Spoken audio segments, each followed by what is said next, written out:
Ndege ya kivita ya Marekani aina ya F-35 imelazimika kutua kwa dharura katika kambi ya jeshi la Marekani iliyopo Mashariki ya Kati baada ya kupigwa na kile kinachoaminika kuwa mashambulizi kutoka Iran, kwa mujibu wa vyanzo viwili vinavyofahamu tukio hilo.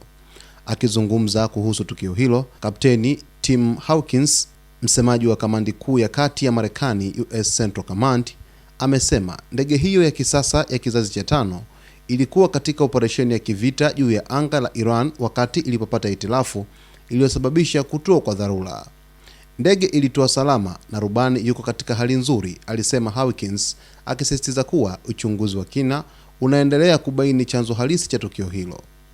Iwapo itathibitika kuwa ilipigwa na Iran, hili litakuwa tukio la kwanza kwa Irani kupiga ndege ya kivita ya Marekani tangu kuanza kwa vita mwishoni mwa Februari. Katika mzozo huo, Marekani na Israel zote zimekuwa zikitumia ndege za kisasa za F-35 ambazo kila moja ina thamani ya zaidi ya dola milioni 100. Wakati huo huo, maafisa waandamizi wa Marekani wanaendelea kusisitiza mafanikio ya operesheni zao dhidi ya Iran. Waziri wa ulinzi wa Marekani Peter Hegseth amesema kuwa Marekani inaongoza kwa ushindi mkubwa, akidai kuwa mifumo ya ulinzi wa anga ya Iran imeharibiwa kwa kiwango kikubwa.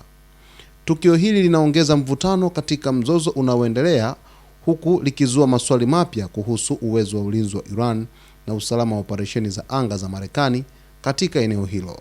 Kwenye vita kuna matukio mengi sana ambayo yanatokea kwa hivi sasa, huku ndege hii ambayo inadaiwa kwamba ilishambuliwa na Irani ililazimika kuweza kutoka dharura na rubani yuko salama salmini, kwa mujibu wa msemaji wa kamandi kuu ya Mashariki ya Kati ya Marekani CENTCOM. Sasa uchunguzi ukiwa unazidi kuendelea, tutakuja hapa kukujuza kile ambacho kinajiri kupitia taarifa hii.